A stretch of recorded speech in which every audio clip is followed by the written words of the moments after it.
I have some trouble with the word scaffolding because it's a verb derived from a noun, and a scaffold is something you put around a building. It's a kind of static metaphor, but I know exactly what it means, and I find it useful. Uh, there could be a better term, but what we are talking about essentially is supporting a mental process, not only in a person, but between two people. And what does that involve? And what is the larger environment of that? And I think now that after much reflection that there are inner barriers in DTF dialectic that make scaffolding, training, supporting, whatever you want to say, difficult, not problematic, but difficult. And that is that the notion of thought form, I think now is unfortunate. I find it very fascinating how you're questioning the concept of thought forms themselves. What I Yes, realized is I had a time when I first studied them, I was very fascinated. And then I think I caught myself using them in a mechanistic way. yes, So I used them like a Lego brick, but it was yeah, still a brick. It was still yes, um, ossified, and it yes, was not fluid enough. yes, But for me, it was a helpful phase of playing with Lego bricks, only to later realize, oh, the idea is to be more fluid with it. yes. But The people we try to support in learning a more fluid, complex, systemic thinking are logical thinkers. Some of them are not even good logical thinkers, which you have to be, I think, to enter into dialectical thinking. The risk is that the people who try to learn or engage with thought form dialectic take the thought form to be some kind of thing. You expressed it differently. You spoke of ossified.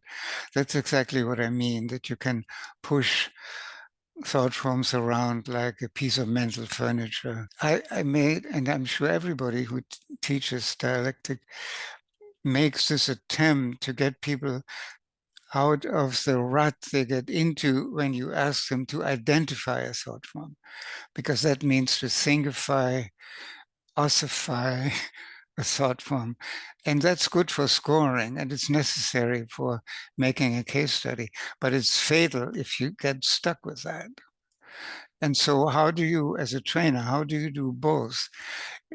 Teach a beginner to identify thought forms and to say, oh no, I shouldn't identify it. I should just go off into the galaxy of thought forms or the network of thought forms. if I was your student, that you could tell me, we will go in a phase where you will use thought forms as objects, as if they were static. Thought And this is objects. okay.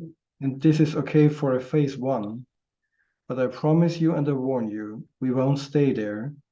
And we need to progress to other levels of understanding. Yes. So using them as things is just a transitory phase, but maybe a necessary phase. Yeah, it is, because the mind needs to focus. There's something that I think Otto Schama was referring to in his hand waving way of saying at the bottom of the U curve, there is a moment where you need to become self aware of what you are doing, of what you are, and how you are attending to yourself. And that is true. That that I think is a crucial moment. And that, of course, is a developmental issue, not only cognitive, but social, emotional, and even psychological. To what extent can a learner of thought forms actually distance him or herself from themselves. And that cannot be taught. I think you can not push somebody into self-awareness, but you can nurture self-awareness by modeling it, although that is a tough question, how to. There is this moment at the bottom of the U-curve where you need to step away from yourself. That has to do with realizing that I'm presently speaking in this physical position, that I'm in real time. And most people are not in real time. They have opinions, they work with abstractions, they are not there. And how do you bring them there? I think now, having thought critically about theories of adult development, that we are buying a whole ideological package if we assume that there are stages. Nobody is ever at a stage.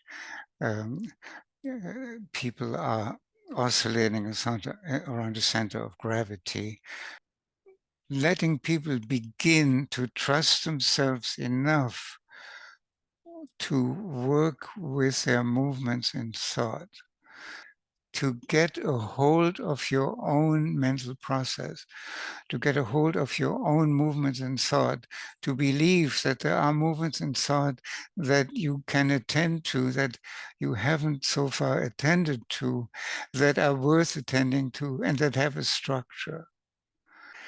And I see the faces of my Japanese cohort lighting up the other day when they seem to have understood that.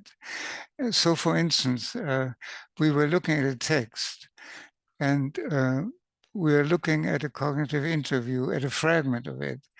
And there were different opinions as to what the dominant thought form was that was to be scored. And I actually ended up saying, to my horror, it doesn't really matter what thought form you choose. It's important that you choose one. And from there, then you have to justify it, first to yourself and then to me in a case study. And if you can't do that, you know that that wasn't the right thought form.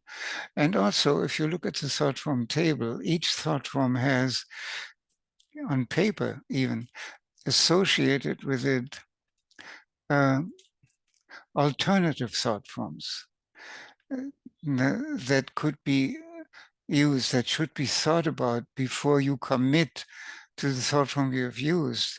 So there is, right there in the thought form table, there is a big stick saying, get away from that thought form you just selected, look at the others first, and then make up your mind about it, and then justify why you ended up with that one. Because that gets you into the flow, that gets you into your own movements and thought, and that's where you need to get. That's where you need to go. Thought form is a very bad, risky, dangerous abstraction. I think the notion of movement in thought is a wonderful notion that we owe to Michael Bassage's. I don't think anything better has been invented because it is a movement in thought, and the thought form is part of a movement in thought. So more than the thought form, we should pay attention to the movement and thought that it is part of. We have to remain aware of the limits which we are pushing against with the thought form dialectic. That should be a movement in thought dialectic. I used to say that you cannot teach dialectic. You can only elicit it, which means you can only work with somebody in dialogue to elicit his or her thinking in the direction of working with thought forms to create an awareness of movement in thought. There is no absolute right or one method.